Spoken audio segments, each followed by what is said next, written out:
But yeah, Gukesh, he definitely deserves this victory. And um, I don't know against Sting. Yeah, that's a good question. How do you see that match playing out? I really don't know because it depends so much on Ding as well. So like normally Ding, he has a lot of things going for him in this match. I mean, he Like has what? so much more experience. Experience. That's a big one. Uh, Pressure.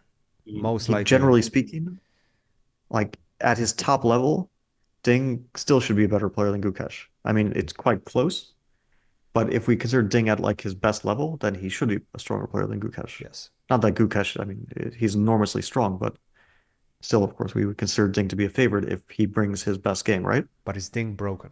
Is the question. Yeah, this is what, well, I'll play him soon. We'll see. Norway chess, 2 games against Ding. Oh yeah, that's coming Uh, up. That should be yeah, interesting. 1 month, less Yeah, than a and month.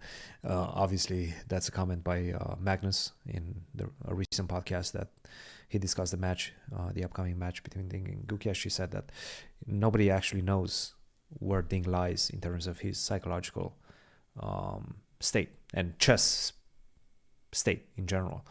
He might be broken from the simple fact that the weight of the World Championship match might have gotten to him, even though he won that. Just going through the process of the World Championship match, preparation that goes into it, the nerves that go into it, might have played a part in his recent performance. And whether he's going to come back, I guess we're going to find out, and we're going to get a glimpse of whether he's going to do that, whether he's going to come back in Norway. So that Yeah, should be judging interesting. from Weisenhaus, he didn't look like he was having a good time there. But Right, like his mood in general, yeah, outside of his moves, but his mood was also probably pretty heavy. yeah, his play, his general demeanor, yeah, it wasn't great. I really don't know. I would like to see Ding, not that I like have any stake in the match at all, but I would like to see Ding at least play well, come back to a semblance of his former strength. Actually, And this is but at another. the moment, I don't know. Okay, let's continue. Just let's make this the last point and kind of discuss it a little bit, because there's always this discussion about experience versus youth and why experience is so important. But I I see it in kind of a different light from the perspective of these tournaments really take a toll on you. Everything in the World Championship cycle, especially the last two, the World Championship match and the candidates, they take a toll on you. If you don't win them, then it's like a boxer that takes too many hits to the head at some point. Um, and then if you don't have that experience, then your chin, let's say, your fighting chin is still there. Your nerves are still there. Do you see it that way? Do you feel experience is more valuable? Which one is which in your estimation? Um, yeah, I don't really know. I don't think experience matters so much. Just looking at the like candidates in general and other tournaments and how young players are so successful so quickly. I don't know. I mean, there's advantages to experience, but it also comes with some other downside, perhaps, um, like some baggage. Some The players baggage, the have nerves. Yeah, baggage, yeah. yeah, as well, like from perhaps difficult tournaments or bad results, or like obviously Ding is carrying baggage, whatever. I mean, chess baggage, not personal stuff, but whatever happened in the last few years has lowered his level, whether it was like difficulty with COVID stuff, Yeah. travel restrictions, all that, or lack of practice or lack of motivation or the match being very difficult for him. He's clearly not as strong as he was 5 years ago. And you can't say that about all the players. Like Hikaru, for example, looks like he's stronger than 5 years ago, Mm-hmm. right? Mm-hmm. Mm-hmm. But everyone is sort of individual. I don't know if experience matters, even with dealing with nerves and stuff. It's really hard to say. Yeah. Everybody's But different. It seems like. Yeah. I mean, Gukesh will be highly motivated, but will Ding be highly motivated is a question because he's already world champion. Does he really care so much about keeping the title as long as he can? Is that a goal for him? Um, is he tired of being kind of beaten up on in some of his recent tournaments, which happened?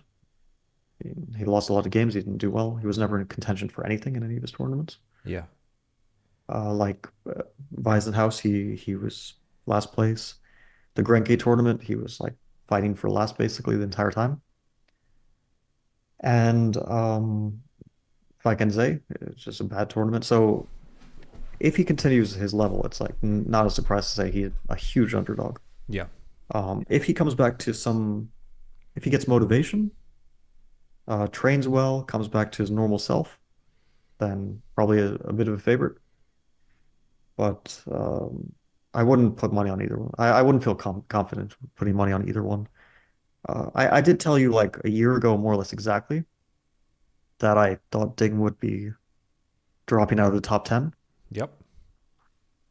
which is a prediction which hasn't really borne out, but he hasn't played enough for it to really bear out. And he is kind of close. So I think a lot depends on Norway, like in terms of like how to judge his his demeanor, because Norway is a classical chess tournament, 10 rounds with Magnus, with me, with Ding, with Hikaru, with like the top bunch of players in the world, basically.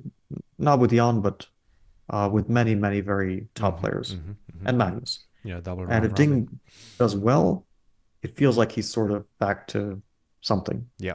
If he has another disaster, I mean, you can't have so many without getting dejected, right? Mm-hmm. Mm-hmm. Mm-hmm. No, and I mean, especially with a match coming up shortly, probably in November, he definitely is looking to um, get himself back on track in terms of his preparation, in terms of his psychological makeup. All of those things will definitely matter, and we're going to get some answers later in May during Norway. So excited for that. Cool, Fabi. Well, welcome back to both of us. Hopefully, we'll get some more episodes coming up shortly. Maybe we'll do a technical analysis of the games, the candidates as well, like a mini series. And then we have some big names most likely coming up on the podcast soon. So excited to get back to it. Uh, it was it was an event. Now it's time to get back on track, get back in on the journey, and fight hard for every tournament, I guess. Right? Yeah, well, it's a huge disappointment for me personally, but it's sort of the nature of sports that you I mean, okay, first of all, it's sort of deserved from my side because I was given a golden opportunity. So if I spoil that one, it's sort of deserved that I don't win. Also, it's sort of the nature of sports that you will have some major successes and major failures. And this was, I mean, if you look at the score, it doesn't look like a major failure, but just because of the nature of the last game, Mm-hmm. that's how it felt and still feels. Yeah. Um, but yeah, it's uh, not the end of the world. It's very unfortunate. What can I say? On the other hand, there are ways that the candidates could have proceeded in which I don't get any chances, and that maybe wouldn't feel as bad, but it wouldn't actually objectively be any different for me. Yeah. So, and there's a lot to um, kind of be. I wouldn't say to look forward to, but to um, to look forward to doing my best in, which is there's a lot of events. There's Norway Chess, which is the next one, but there's also some Grand Chess Tour events that are quite important Champion Chess because Tour, there's GCT. it's funny. It's like every candidate, I finish a candidate and it feels like some kind of major chapter is finished. But but then immediately after, I have to start thinking about how to qualify for the next candidates.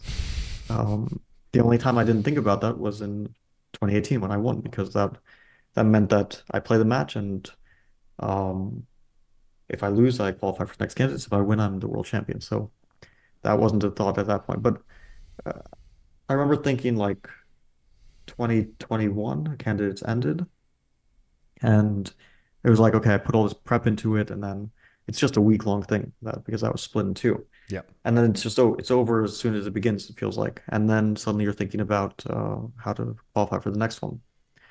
But it was also a And completely different situation back then because we didn't actually know how, let's say, the next season is going to look like with COVID and whatnot at that point. yeah, that was a bit of a different thing. But I remember thinking like, what's okay? How do I qualify for the next one? Back then it was like the rating spot, but then I realized, or they announced that the rating spot was no longer in effect, Mm-hmm. which was actually like a huge Disappointment. disappointment because my rating would have qualified me pretty much directly. And then the funny thing is that Ding actually got it's not a rating spot, but uh Karyakin withdrew or not withdrew. He was forcibly withdrawn by FIDE. And and then Ding got the rating spot. So rating wasn't used for the main qualification, but it was used as like a replacement qualification. Anyway, some bizarre story there as well. So yeah, it's interesting and I will try to do my best this year and keep my rating up, try to win some events, um, and we'll see. Yeah, absolutely. The journey continues. Guys, make sure if you've enjoyed our return, make sure you like the channel, subscribe to the channel, tell your friends, listen to it on all the platforms that you can listen podcasts on. And yeah, continue supporting the journey. We've definitely felt a lot of support during the candidates. I was in the fan zone and I met a lot of you there. A lot of you were saying that you are big fans of the podcast, big fans of Fabi and supporting Fabi. So that was definitely a great thing to see. So keep doing that, and we'll see you guys in the next episode and maybe at the next tournament. Cheers.